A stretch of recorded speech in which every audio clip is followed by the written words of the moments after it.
Good morning, class. Good morning, Mrs. Munoz. I still like imagining it. Okay, well, we know that Junie B is going on a vacation to Hawaii. She just told the whole class. Let's see what happens next. Chapter 3, New Friend. The next day was Saturday. I woke up with ants in my pants. Because just one more day to Hawaii, of course. After breakfast, me and Mother packed my suitcase for the trip. Also, we stuffed crayons and toys in my backpack for the airplane. This plane ride is going to be fun, right, Mother? Right? I said, this plane ride is going to be the time of my life. Mother sighed. Well, it's definitely going to be long, that's for sure, she said. And it could get a little boring, too, I'm afraid. She stood there for a minute, then she winked at me. That's why I got you a brand new friend for the trip, Junie B, she said. My eyes lighted up real thrilled. A new friend, I said. You got me a new friend? She ruffled my hair. I sure did. Wait here and I'll go get her, she said. As soon as she left, I grabbed my favorite stuffed elephant named Philip Johnny Bob and I danced him all around the room. A new friend, Philip. I'm getting a new friend, I sang real happy. Philip sucked in his cheeks. Oh, you don't need a new friend, Junie B. You have me, remember? I am your friend. I hugged him very tight. Yes, I know you are my friend, Phil, I said, but it's still nice to make other friends too, right? Wrong, said Philip. You only need me, and that's all. Just then, Mother came back with my new friend, and my whole mouth came open, I tell you. A hula girl Barbie. It's a hula girl Barbie! I've always wanted one of those things, I said. Thank you, Mother. Thank you, thank you, thank you. I looked at Barbie through her box. Wow, look, she has her very own hula skirt and her very own hula sandals, plus also she's got a hula wreath around her neck. Mother smiled. It's not a hula wreath, Junie B, it's called a lei, she said. A lei is a necklace made of flowers. We'll see lots of them in Hawaii. I took hula girl Barbie out of her box and I danced around some more. I think I will name her Dolores, I said. Dolores has a nice ring to it. Finally, I stopped dancing and I introduced her to Philip. Philip Johnny Bob, meet hula girl Dolores, I said. Hello, said Dolores. Whatever, said Philip. Puh. After that, I put both of those guys in my backpack and I zipped them up real tight. Now I won't even be boring on the plane, right, Mother, right? Because first I will color and then I will play with hula girl Dolores. Plus also I can take some pictures of the plane with my photojournal camera. Mother gave me a hug and she went to her room to pack her own suitcase. As soon as she was gone, a scuffle broke out in my backpack. I opened it up to see the trouble. Philip said to please get out of there right exactly now, on account of hula girl Dolores was poking him with her pointy hard hands. I took him out and put him on my bed. Okay, you can stay out here for one more day, Phil, I said, but tomorrow you're going to have to ride in the backpack with Dolores, or else you won't be able to fly with us to Hawaii. Just then chill bumps came out of my arms. Hawaii, Phil, I whispered. We're really going to Hawaii. After that, I jumped off my bed and I straightened up my arms and I zoomed around my room like I was flying some more. The next morning, we took baby Ollie to my Grandma and Grandpa Miller's house, because that is where his vacation was going to be. I kissed him goodbye and I pretended I would miss him. Goodbye, little Ollie. I wish you could come with us, I said, real sad. Everyone smiled at me. Nice fibs are okay to say, I think, only I'm not sure of the exact ruling on that. After all of us said goodbye, me and Mother and Daddy drove to the airport. And then what do you know? We started waiting in a million jillion lines. Ugh, isn't that the airport? First, we waited in the getting our car into the parking lot line. Then we waited in the shuttle bus line and the give the man your suitcase line and the get your boarding passes here line. After that, there was just one more line to go, and it's called the now we're going to look through all of your stuff with our x-ray vision line.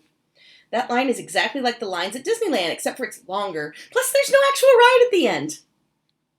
While I waited, I unzipped my backpack and I checked on my toys. Philip Johnny Bob made grumpy elephant eyes at me. Dolores keeps poking me. Tell her to stop poking me, he grouched. He turned back to Dolores, and he did a grrr. Stay on your own side of the backpack, and I mean it, he said. I'm so sorry. I'm going to try again. Stay on your own side of the backpack, and I mean it, he said. Just then, Daddy grabbed my backpack, and he quick zipped it up, and he shoved it into the x-ray vision machine. Only too bad for Philip Johnny Bob, because he wasn't actually expecting that situation. The machine was very dark inside. Hey, who turned out the lights? He shouted. Get me out of here! Get me out of here! Suddenly the X-ray vision man stopped the machine. "Who said that?" he snapped. "Someone trying to play games?" Daddy did a little smile. "Oh, actually, my daughter here said it," he said. "Sometimes she pretends that she's, well, stuffed elephant." The X-ray vision man looked at Daddy real suspicious. Then a lady pulled us out of line. She made us hold out our arms. She waved a giant wand all around ourselves. I clapped, very thrilled. "Hey, this is like America's Most Wanted," I said. The lady said this was not a joke, little miss. I stopped clapping. The airport does not have a good sense of humor.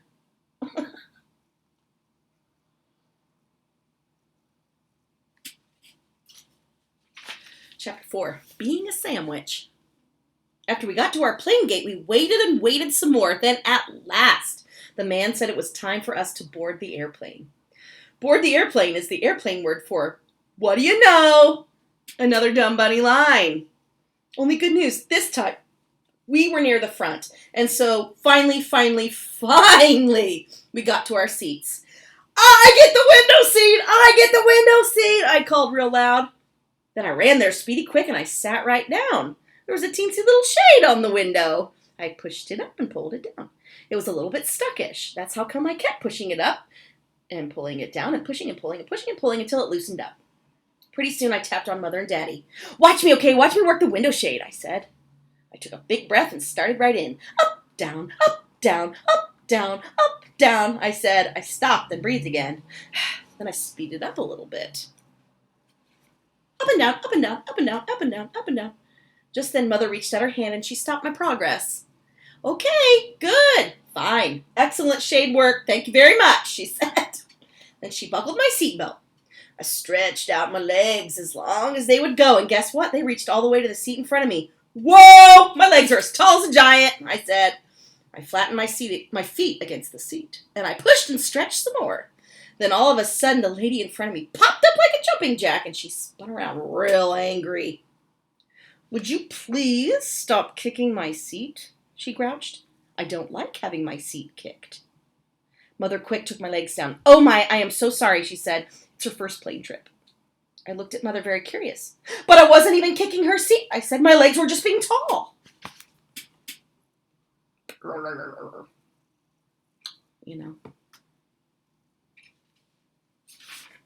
The lady made a sound, and she turned around again. After that, I stayed real still, and I didn't move my muscles. Only wait a second, hold the phone.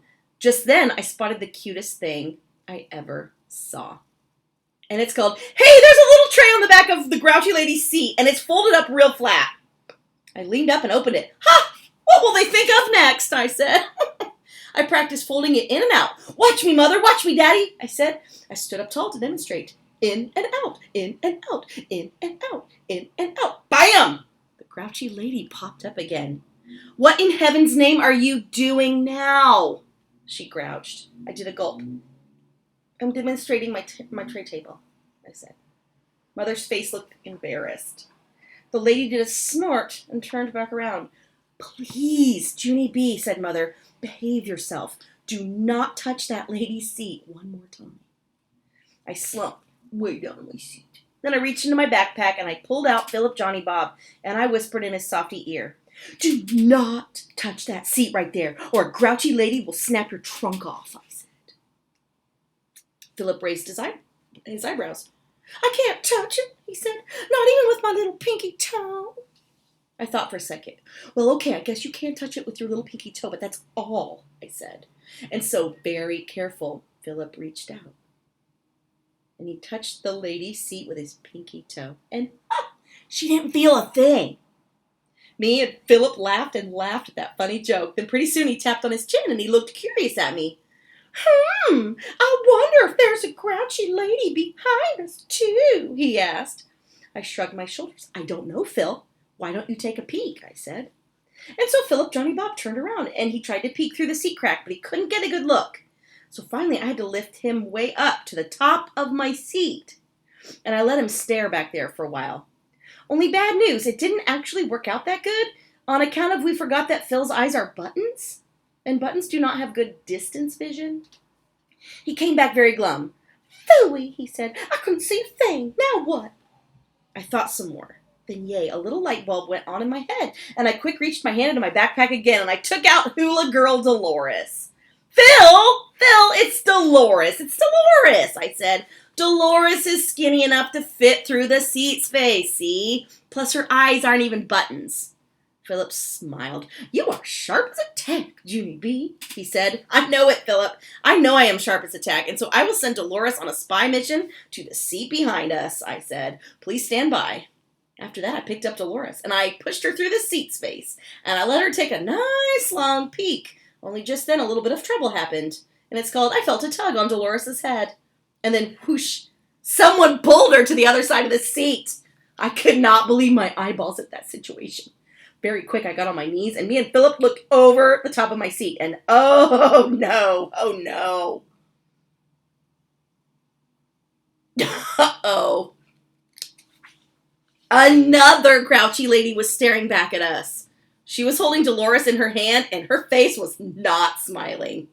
She did a frown at me. You're a bit too old to be playing peekaboo, don't you think? She grumped. I did another gulp. Yeah, only we weren't even playing peekaboo, I said. We were on a spy mission, said Philip Johnny Bob. Just then Daddy stood up and he said apology to the woman, and he got Dolores back for me. Then he sat me back in my seat and he said, if I do not behave myself, we will turn this plane right around and we won't even go to Hawaii. I looked at that man. That was a bluff, I think. After that, I put Dolores away in my backpack, and me and Philip whispered to each other real secret. I can't believe it, Phil, I said. There's a grouchy lady in front of us and a grouchy lady behind us. Philip did a sigh. We're right in the middle of a grouchy lady sandwich. We slumped down in our seat and we looked out the window. Then, phew, at last, the pilot talked over the loudspeakers, and he said, we are next in line for takeoff. Me and Philip hugged each other real happy.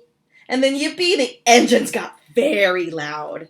And the plane started to move. And we went faster and faster and faster. And we went all the way up in the sky. It was just like a magic carpet, I tell you. There were puffy clouds wherever I looked. This view takes my breathing away, I hollered to Mother and Daddy. Mother smiled. Yes, it does, she said. But you don't have to shout. I pointed at my ears. Yeah, only there's airplane noise in my head, and so I can't actually hear my own voice, I explained. Mother picked up my backpack. Well, let's try to find something quiet to do, okay? Okay, I said back. We looked through all the stuff I brought. Then, hooray, I spotted my brand new camera. Wow, I almost forgot about that assignment, I said. Today will be the first official picture for my photo journal. My eyes lighted up. Hey, I know, you can take a picture of me by the window, okay, Mother, okay? A picture of me by the window will be the perfect start. Mother put her finger to her lips. Shh, you're still talking too loudly, Junie B. Everybody can hear you, she said. After that, she took out the camera and she started to aim. No, wait, hold it. I didn't even get posed yet, I told her. I quick undid my seatbelt and leaned next to the window. Get the clouds in the background, okay, Mother? Room 1 will love to see me way up high in the clouds. Philip Johnny Bob was still sitting on the seat. I reached over and picked him up. And get Philip too, okay? Just me and Philip and the clouds, and that's all, I said. Just then, Philip tapped on me and he whispered a funny secret. I started to laugh. Then I told the funny secret to Mother. Plus, Philip says don't get the grouchy ladies, I said, because those 2 grouch pots will ruin my whole entire photo journal. Mother's eyes got big and wide at me. Shh, Junie B, please, she said, very panicked. Then she quick tried to take the picture, but oh no, both of those 2 grouches sprang up as fast as springs, and their big grump heads got right in my picture. I covered my mouth real shocked. Mother covered her mouth real shocked too. Then both of us kept our heads bent down until the grouches stopped staring. After they were gone, I looked at Mother. Me and my big fat mouth, I whispered. Mother kept her head down, and she talked to me through her fingers. I couldn't have put it better myself, she said. After that, she gave me back my camera, and she said that maybe we would try again later after the dust settled. I did a sigh. Yeah, only I can't try again later, I said real whiny. On account of I need to save the rest of the pictures for Hawaii. I slumped down very glum, and I closed my eyes, and I thought about that stupid dumb picture caption.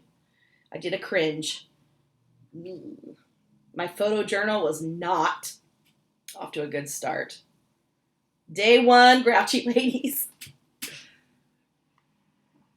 Oh, dear. Poor Junie. She's on her way now, isn't she?